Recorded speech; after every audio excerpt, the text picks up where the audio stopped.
There is a category of 1980s film that exists almost entirely in the memory of people who were between 8 and 18 years old when they saw it.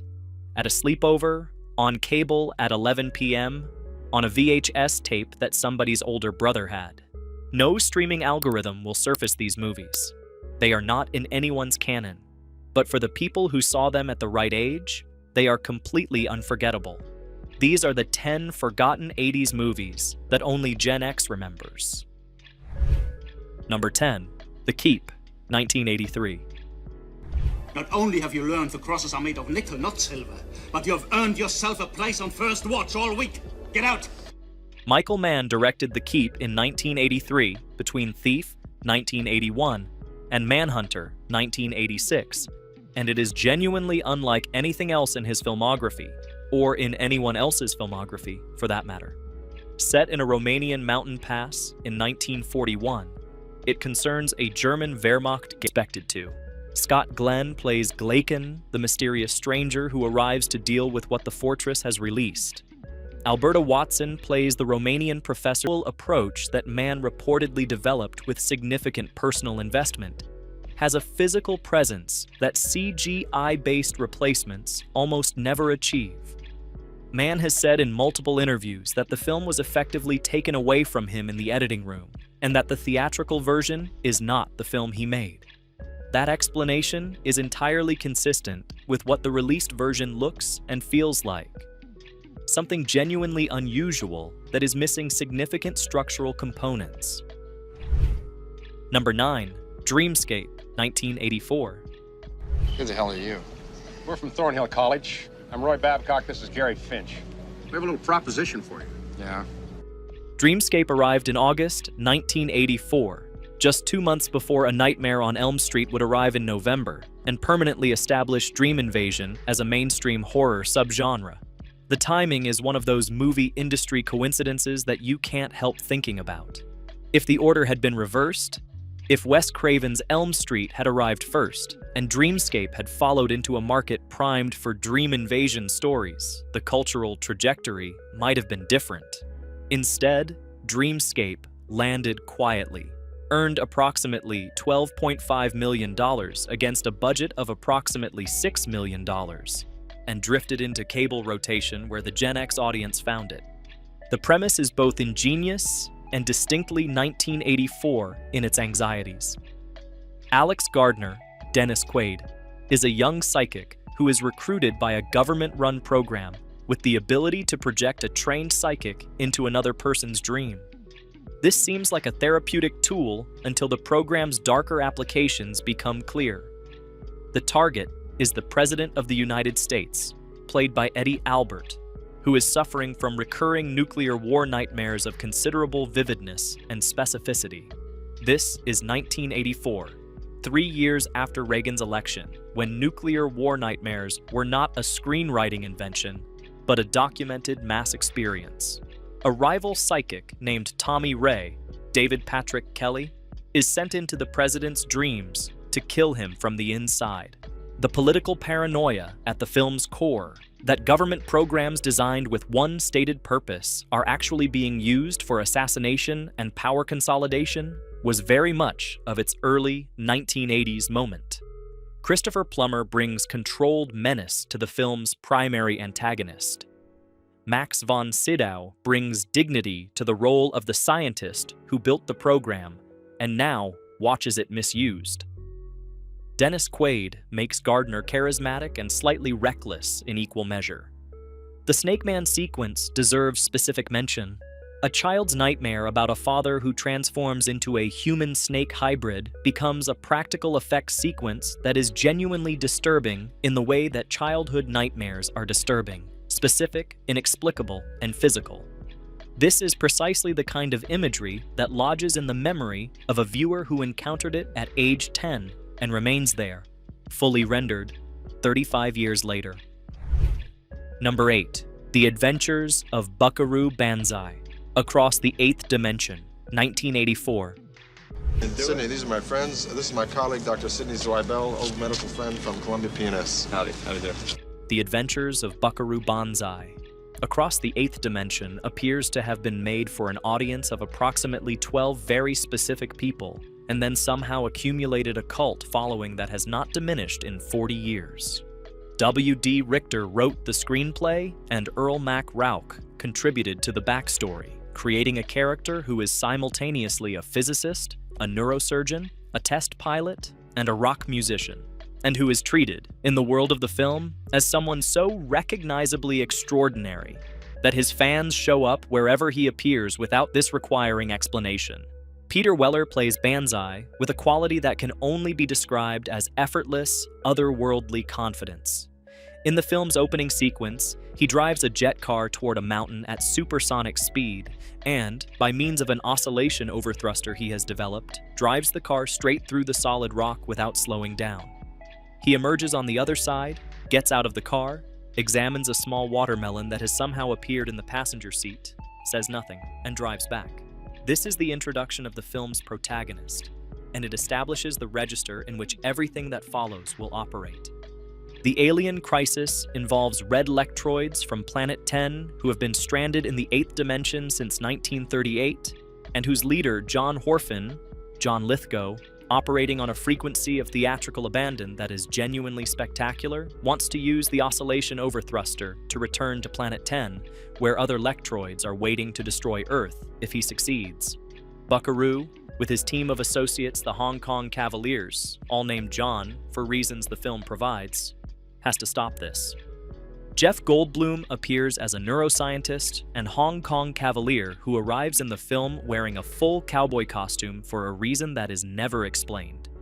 Ellen Barkin plays the love interest.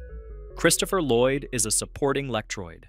The ensemble creates a world that feels as if it has been operating for considerably longer than the film's runtime, because Richter and Rauch wrote it as if the adventures of Buckaroo Banzai were an ongoing documented phenomenon. The end titles promised Buckaroo Banzai Against the World Crime League. Coming soon. The sequel was never made. That promise has been mourned affectionately by everyone who saw the original. In 2024, a television series was announced in various stages of development, which suggests the affection has not faded. Number 7. Night of the Comet, 1984. There was this new guy at school, Paul Morgan. Transferred from Taft. Junior. Oh, I don't hang around with juniors much. Night of the Comet opened in November 1984 and earned approximately $14.4 million. A modest commercial success, but not the kind of performance that earns a film ongoing cultural recognition. It has none. Outside of the specific cohort of Gen X viewers who caught it on cable or VHS, it is essentially unknown. The premise is a Valley Girl apocalypse. A comet passes over Earth, and most of the population is disintegrated or turned into zombies. The survivors include two teenage sisters, Reggie and Sam, played by Catherine Mary Stewart and Kelly Maroney, who wake up the next morning in a shopping mall world with the radio still playing and no one else around, and who respond to the end of civilization with the specific pragmatic adaptability of 1984 teenagers. The film's tonal accomplishment is its consistent refusal to be either grimly serious about the apocalypse or purely comedic about it. It is both simultaneously without contradiction. Tom Eberhardt wrote and directed on a budget of approximately $700,000, which makes the film's visual coherence an achievement in itself. The 80s aesthetic of Night of the Comet, the clothes, the shopping mall setting, the soundtrack, the dialogue rhythms, is now precisely what makes it a time capsule rather than a relic. For the Gen X viewer encountering it today, the specific cultural accuracy of its world is as much of the pleasure as the story. The actress Kelly Maroney was 21 when the film was shot, and her performance, cheerful, practical, genuinely funny, is better than the budget deserved. Number 6. Strange Brew, 1983. Geez, he usually stops bleeding by now, eh? Oh, this isn't Are working. you Give me okay? something quick. A couple of bullets. Maybe we should call like the Red Cross. Here. Strange Brew is a Canadian comedy based on the SCTV characters Bob and Doug McKenzie, played by Rick Moranis and Dave Thomas, who had been doing the Great White North sketches on SCTV since 1980. The sketch was created specifically to fill 2 minutes of Canadian content requirement that the network faced. Moranis and Thomas improvised the characters in a single afternoon. The film expands Bob and Doug into a full-length feature that is simultaneously a parody of Hamlet and an excuse for the two characters to navigate a beer-based conspiracy at a large Canadian brewery, complete with a mad scientist and a plan to control the population through mind-controlling beer. The film earned approximately $8.5 million in North America, which is decent for a low-budget Canadian comedy. In Canada, it was a phenomenon. Bob and Doug McKenzie became cultural touchstones for an entire generation. In the United States, the film circulated primarily through cable and home video, where the specific deadpan Canadian comedy sensibility and the hoser vernacular take off, found an audience that found it exactly as funny as its Canadian audience had, just with slightly more distance from the cultural references. Rick Moranis and Dave Thomas's chemistry is the entire film. The improvisational ease of characters who had been developed through years of live sketch performance gives Strange Brew a loose, unhurried quality that most studio comedies of 1983 did not have. It holds up because the comedy is driven by character rather than by plot, and the characters are genuinely funny regardless of whether you remember SCTV or understand the specific Canadian cultural context. Number 5. Repo Man, 1984. Saturday Night Live! Monday Night Football! Repo Man contains the specific energy of its cultural moment with a completeness that no subsequent film has successfully replicated or consciously updated. Alex Cox wrote and directed it on a budget of approximately $1.5 million, funding that, after the film had been rejected by essentially every conventional source, came from Michael Nesmith, formerly of the Monkees, who put up the money after reading the script and concluding it was genuinely original. The film was released in 1984 to approximately $3 million in box office receipts, which understates entirely how the film actually found its audience.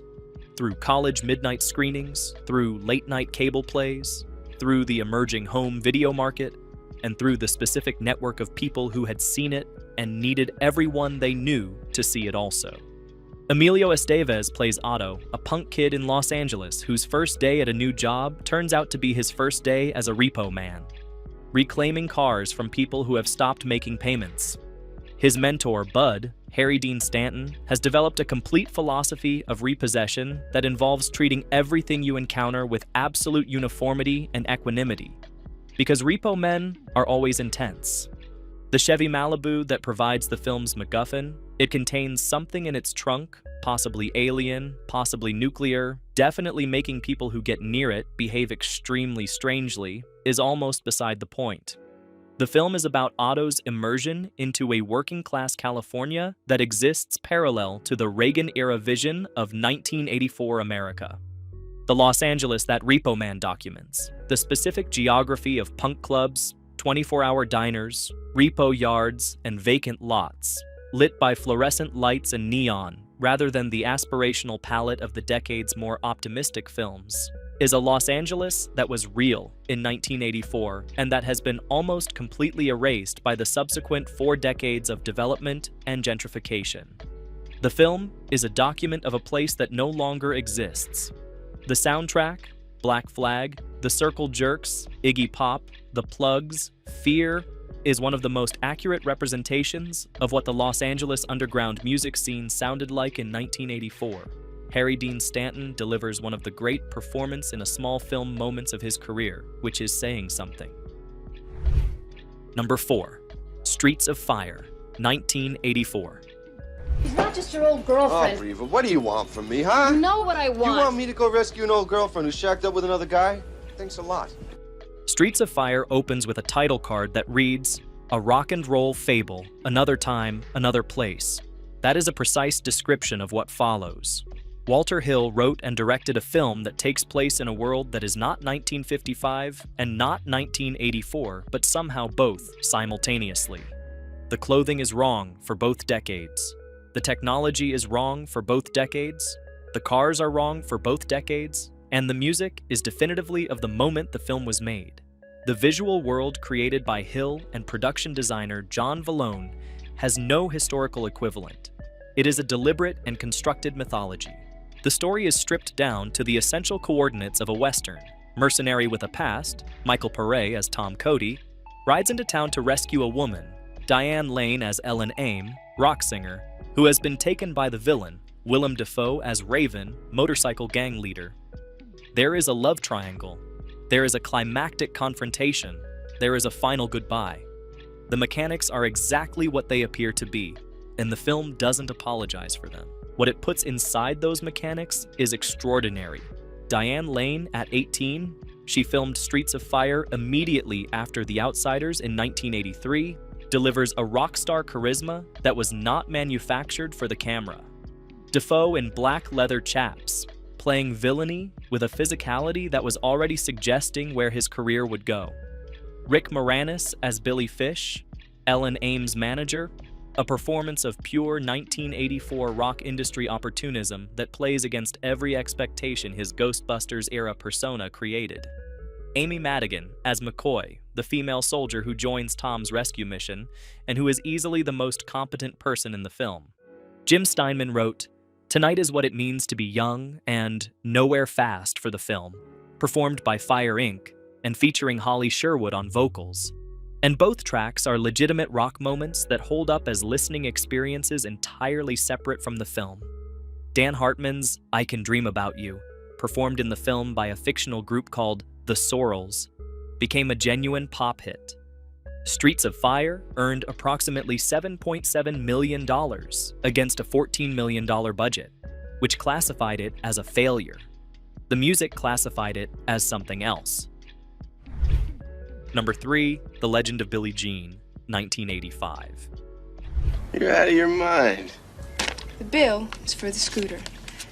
The Legend of Billie Jean arrived in July 1985 and earned approximately $4 million, a commercial disappointment that the studio had not expected from a film with Helen Slater, Christian Slater, no relation despite the surname coincidence, and a premise built for the summer teen audience. The film was directed by Matthew Robbins and written by Mark Rosenthal and Lawrence Connor. Billie Jean Davy is a teenager from Corpus Christi, Texas, whose brother Binks, Christian Slater, has his motorbike damaged by a local bully named Hubie Pyatt. When the adults involved, including Hubie's father, a respectable local businessman, refuse to provide any form of justice or restitution, Billie Jean and Binks end up on the run, and a confrontation involving a gun turns Billie Jean into a wanted person for something she did not intend. What follows is the film's specific achievement. Billie Jean's transformation from fugitive into intentional outlaw, into symbol, into icon, happens through her own deliberate choice to embrace what has been imposed on her and redirect it. She records a video statement demanding the money for the damaged motorbike. Not revenge, not justice in any complicated sense, just the specific amount they were owed. The teenagers of 1985 who were watching this on cable in 1986 recognized in it something that most Hollywood films had not given them: a female protagonist whose anger was legitimate, specific, and not resolved by a boy.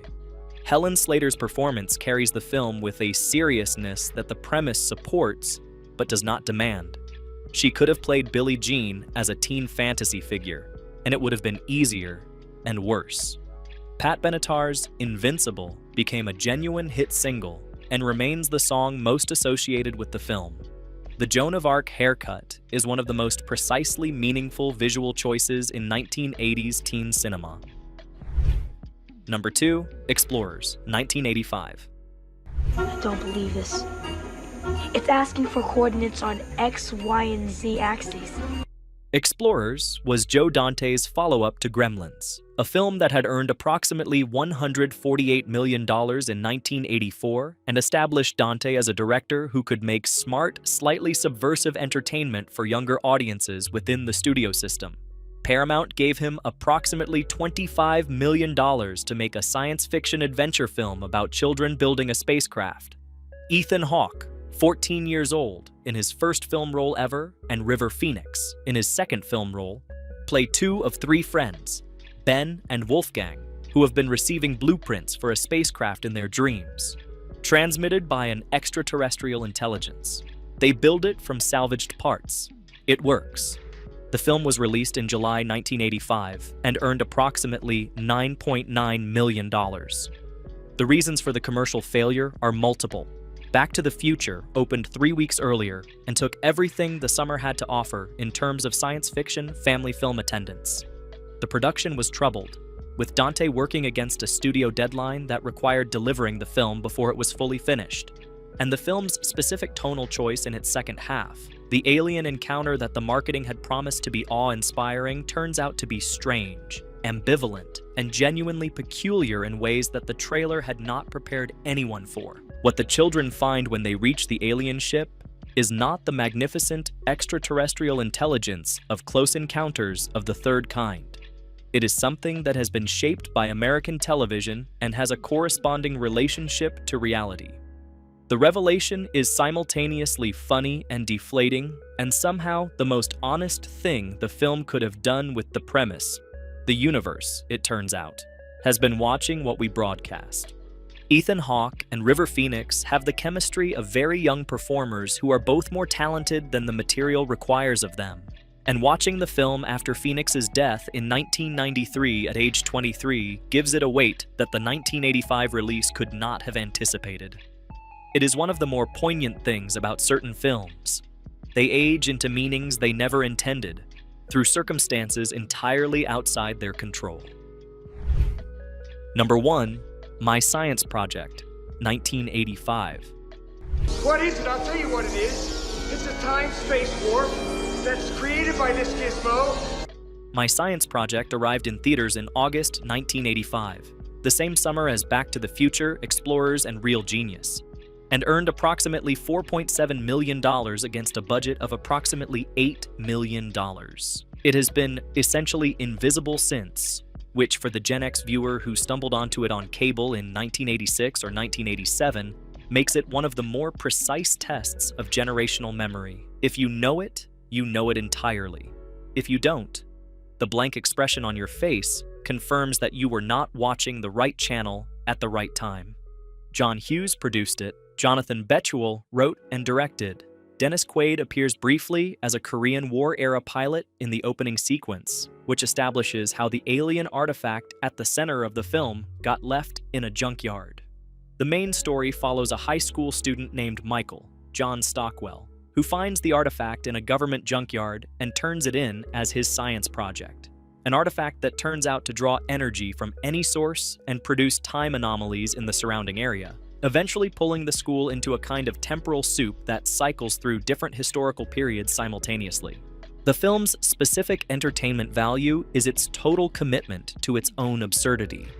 There is a scene where a science teacher, Dennis Hopper, who appears to be operating on an entirely different plane of reality from everyone else in the film, encounters a mutant biker in the school hallway during a Vietnam-era time disruption and treats it as a Tuesday. Hopper's performance is the film's hidden gem. It operates at a frequency that should be wrong for the material and is instead perfect for it. The time displacement sequences were accomplished with a combination of practical effects and clever production design on a budget that clearly could not afford what the screenplay described, and the gap between the ambition and the execution is part of the specific charm. My Science Project is not a great film. It is a film that a very specific generation of Americans encountered at a very specific age, in a very specific state of credulity, and that has lived in the memory ever since, with a vividness disproportionate to its cinematic qualities. 10 films, some with troubled productions, some simply unlucky in their timing, all of them carrying the specific atmosphere of a decade that knew how to make entertainment for people who weren't quite adults yet. For everyone who spent the 1980s between 8 and 18, this list is not nostalgia, it's geography. Hit that like button and subscribe, more content like this coming.